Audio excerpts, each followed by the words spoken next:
What is up, adventurers? Have a great review for you today. Today we're going to be reviewing this Medicom Raideen the Brave action figure. So, a little backstory on this guy. This is the second one I've purchased. The first one I purchased, I bought back before Christmas because I thought it was going to be a really cool figure. And my son was watching YouTube one day, and he likes to go back through my history. And he saw a review that I watched of this guy, and he became completely enamored with this figure and wanted one. So it was close to Christmas. I already bought it, so I went ahead and gave it to him. Raideen is the first Shogun warrior that he ever got, and it's coincidentally one of his favorite figures.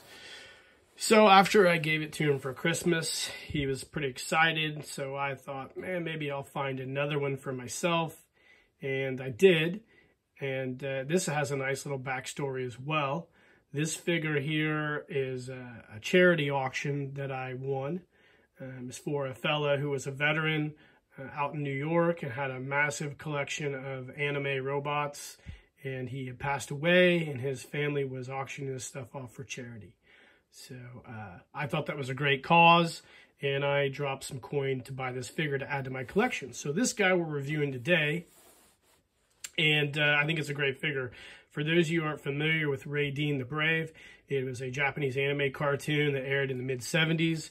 Very popular in Japan. Spawned a lot of different spin-offs. And also, it was one of the first original Shogun warriors brought over here to the United States for the American market by Mattel. This particular figure here is made by Medicom. And obviously I've been playing with this figure upstairs with my son, or at least his figure. So we're going to go ahead and break this guy out of the package and go over this guy. So stay tuned. All right, welcome back. So I guess I got a little ahead of myself. Let's go ahead and talk about the box real quick. The box art's very cool. Obviously, if you've ever owned anything by Medicom, it's top of the line, top-notch action figure brand, extremely popular for a long time. You can see you've got the schematics of Raideen the Brave on either side of the box.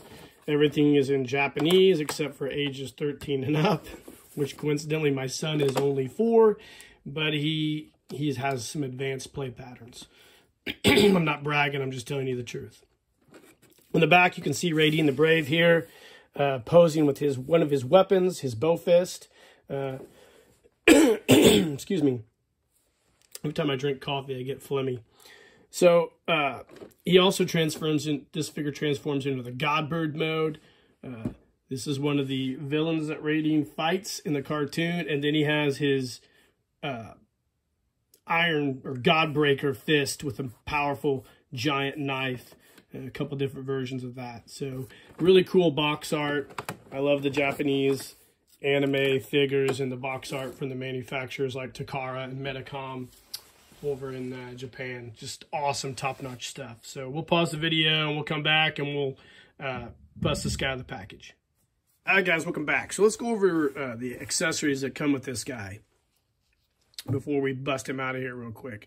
So like I mentioned, on the back of the box, we have his bow fist with a cool giant arrow. We have a couple, one face variation. We have the actual pilot of Brave Raideen, or Raideen the Brave. We've got the 2 claws for you transform him into Godbird mode. Those attached to the ship. These are also 2 portions to attach to Godbird mode. This goes on his fist. These 2 pieces here for Godbird mode. This is an attachment for his Godbreaker. This is an attachment for Godbird mode here as well. Here's an extended Godbreaker blade, and these are also wings for the Godbird mode. We'll talk about that in a second as well. And then you have 2 different hand variations. And then this thing here, which I'm not even sure what the heck this guy's called. I didn't do enough research on it. We call it the flying squid puss. So I'm not sure what the hell it is. But anyways, a lot of cool accessories. Always with Medicom, you're going to get some cool accessories. And we'll pause the video and we'll take this guy out and take a look at him. All right, welcome back, guys. So here he is, Raideen the Brave, out of the package. So the figure is really cool. He stands at the height of his spire on his head, about 9.5 inches tall, which is a really large action figure. It's highly posable. I wouldn't say it's super posable, but it's highly posable. As you can see on the back here, he can do his signature bow fist pose, which is really cool. The figure has a lot of moving pieces. So the knees move, a little bit of a range of motion. That's to actually form the Godbird mode. The feet are on balls here, which is cool as well. Waist twists and pivots. Arms are superposable. The fists are removable, obviously, to interchange them. The head has moving parts as well to form the Godbird mode. This portion here, this shroud closes up, and his horns move as well. There's a slight imperfection in the paint here. This was mint in package. You can see that. I found that with a lot of these Medicom figures that there are some quality control issues with those. I believe this is made in the early 2000s, I believe, if I researched that correctly. His shoulder shrouds move as well, and a really cool figure. Now the face variation that I showed you in the package fits in this small little area here that opens up in his waist. So he has his bow fist on this fist here that is not extended. You can interchange that with the other one and obviously form the bow fist there. A highly posable figure, really cool figure. Now there are some differences between this figure and the one I bought for my son. They're the same action figures, but I feel like my son's figure is a little better quality than this, which is really odd. I find that really odd, actually. But it is what it is. He has like the interchangeable portions here. You've got the Godbreaker fist attachment. This doesn't attach to his fist very well at all. It kind of falls off. My son's is actually really tight on his figure. So that's something to be aware of as well. But this blade interchanges with the blade here and this shroud portion here for the Godbreaker shield.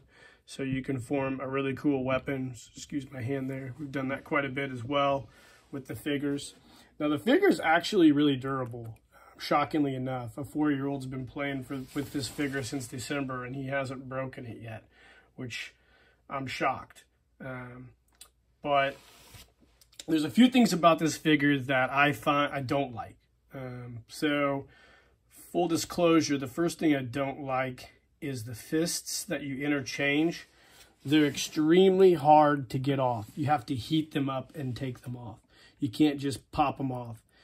If you do, you could potentially break the figure. They're really hard to get on and off. And in order to change it into Godbird mode, you have to pop these fists off. And it's hard to do. So you have to basically have like a hair dryer or something on hand to change the fists out. Obviously, I'm not going to do all that on camera because it's a pain in the ass, and I'm not really interested in transforming it into Godbird mode for you. Just know that you can transform it into Godbird mode, and it's cool. We did that several times over Christmas, and, you know, I'll use a close-up picture of it here. It's a really cool, zoom in here. It's a really cool plane. If you collected the old Shogun Warriors, Mattel actually had a die-cast metal version of this Godbird for the Shogun Warriors smaller action figure line of that late 70s toy line. So Godbird mode is really cool. He does transform into Godbird mode, and it's really easy to do once you can get the fists off, and it is very cool, but it is a pain in the ass. Interchanging out any of the weapons is a pain in the ass, obviously, because you got to take the fists off, and they're kind of just weird. The creature here that he fights is really neat too. It's just a rubberized version. It has a spinning bottom thing here. It's just neat. I don't know what it is. I probably need to research it. We have watched a little bit of Brave Raideen, the cartoon, but it's hard because you don't have an American dubbed version of it.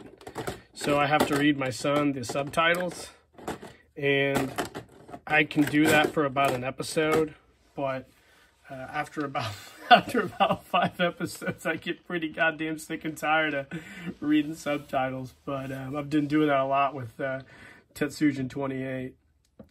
So anyways, this is a really cool figure. This is going to go on my desk. I like Raideen as well. We have 2 Shogun Warriors versions of Raideen. We have the version 1 that was originally released by Mattel, and then we have the dumbed down version they released later on. The only difference in the 2 is one has the shoulder pauldrons, I guess. The other one doesn't. And one of the ones I have, I bought an aftermarket bow fist, like they released in Japan on the Jumbo. I bought that from Derek at Shogun Plastics. So that's all irrelevant to this review. This is just about this Medicom figure. I really like a lot of the Medicom figures. They're cool. I have a few different ones. None like this. I have 12-inch figures. But this is a great figure. I think it's cool to have as like a display piece. As far as something to play with, probably not so much, even though my son does play with it a lot. I'm in total shock he hasn't broken it. It's just like, I'm knocking on wood here, but it stood up, man. It stood up. But I like this figure a lot. I think it's cool looking. There's a lot of better Raideen the Brave figures out there right now. This is probably the first extremely posable one, but there's a lot more now that are fairly expensive as well. But anyways, guys, this is our Raideen the Brave figure. I hope you enjoy the review. It's pretty basic, pretty simple. I think it's a great figure if you're a collector of Shogun Warriors and you like a smaller style action figure. I think this is a really cool figure to add to your collection. And I suggest getting it if you're into stuff like this. Like and subscribe to the page, guys. Share these videos. Let me know what you think in the comments about this figure, or if you have any cool Japanese anime figures. I know a lot of you guys out there do. Roberto Acevedo, in particular, is a giant Shogun Warriors fan, and I really appreciate his enthusiasm when it comes to videos like this. Guys, I hope everybody's doing great out there. In the meantime, keep living the adventure, and cheers.